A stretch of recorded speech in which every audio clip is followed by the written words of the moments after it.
Mara ya kwanza nilikuwa na posti 126 peke yake. Watu wakawa wanauliza hiyo 126 ni nini? Kila niposti hiyo 126 watu wanauliza 126 ni nini? Kaambia ikifika siku ya kuelezea 126 ni nini, tutaelezana na kila mmoja ataweza kufahamu 126 ni nini. Sogea kwanza nione 126. Asma. Alikamwe ajaje? Atakuja. Nilimwalika Asma na Alikamwe. Wala Asma amefika peke yake. 126 ile ilikuwa ni tarehe ambayo tulibadilisha kuwa namba kawaida. Ile ilikuwa tarehe 12. Hiyo sio ilikuwa. Ile ni tarehe 12 mwezi wa 6. Tarehe 12 mwezi wa 6. Binafsi nitafanya show yangu ya pili ya tatu toka nianze swala la kuchekesha wima. Hapa wachambuzi wa Instagram tusikilizane vizuri.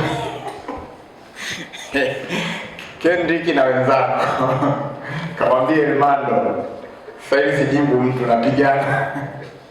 Tarehe 12 mwezi wa 6 tutafanya show na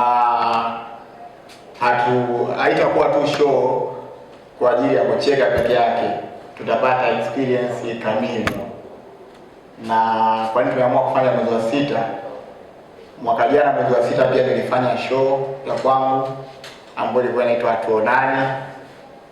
Kwa mwezi wa 6 mwaka huu inafikisha mwaka mmoja toka tuifanye, lakini ndani ya mwaka huo mmoja show ya Tuonane imeshinda tuzo za Afrika kama Best Comedy Special.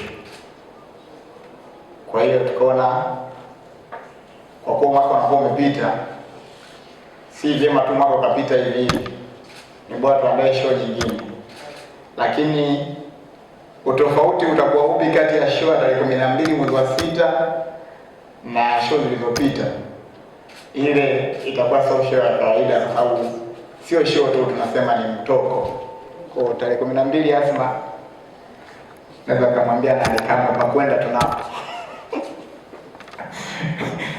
Pakwenda tunapo tarehe 12. Mbona kama waandishi show yangu wamsikilize nikiongea masuala ya Alikamwe mnaweka kamera vizuri. Ila itakuwa sio show ya kawaida, itakuwa ni experience kamili kwa sababu ni show ambayo kwanza ina uwekezaji wa tofauti. Nadhani mnaweza mkaona hata press yetu jamani. Hivi sasa tunatumia maprofesa. Sisi tumewaletea wachekeshaji, ametutumia mpaka Asma. Kwa hiyo ni katika kuhakikisha tu jambo linaenda vizuri, na tutakuwa na show ambayo ni show ya kisasa. Sio kuhusu kuchekesha peke yake. Tutaeleza maisha halisi ya kila mtu kupitia njia ya ucheshi.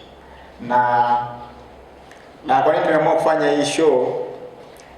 Ni kwa sababu tu kwenye maisha kuna vitu vinahitaji nguvu nyingi sana.